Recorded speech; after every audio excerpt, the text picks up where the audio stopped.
At this point, we've got some scans in Nessus, and we want to take a look at those. So I'm going to log in now, and we're going to take a look at the scans that we've got and where we can go with the results that we have. So I'm in the results tab. It immediately takes me there. I've got some scan results. I'm going to pop this one up.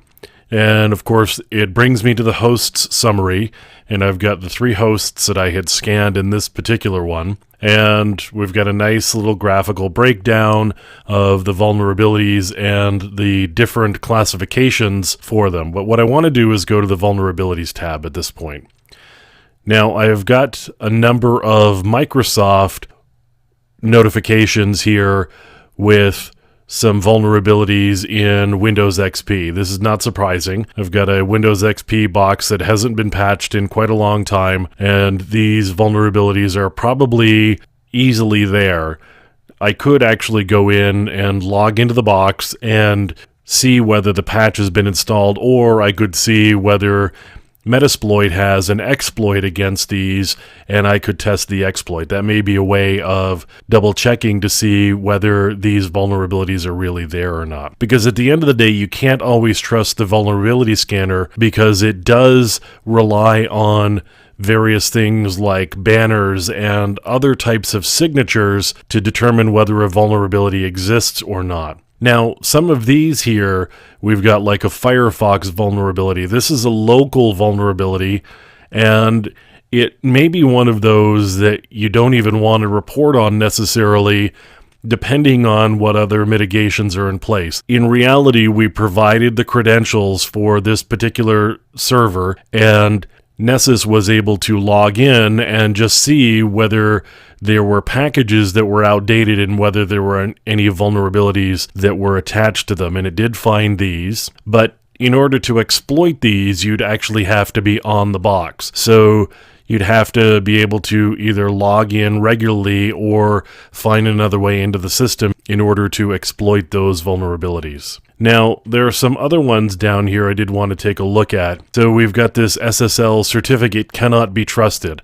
SSL self-signed certificate. So I could actually follow up on this, and this is something I could easily do manually. I could do OpenSSL S-client.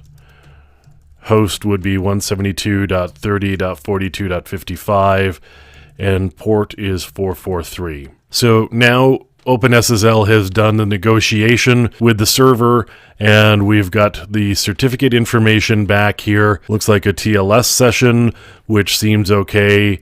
Let's take a look up here at the certificate itself.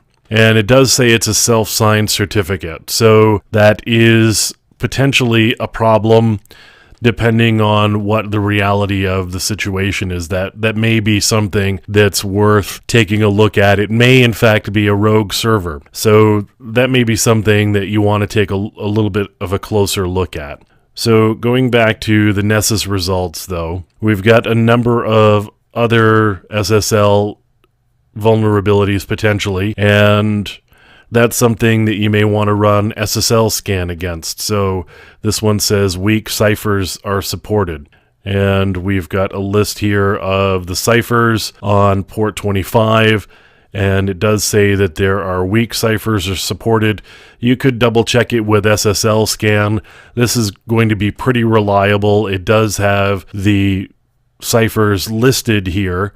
And right here are the weak SSL ciphers. They have less than a 56-bit key. So when you go through a vulnerability scan set of results, you really need to make sure that you understand what the vulnerabilities are and whether they're real or not, because certainly they may not all be something that you need to be concerned with. So we're going to take a look at false positives coming up, but I did want to go through these results right now and just highlight the fact that you do need to check all of your results, because the vulnerability scanner, no matter what it is relying on information that may or may not be complete or even accurate.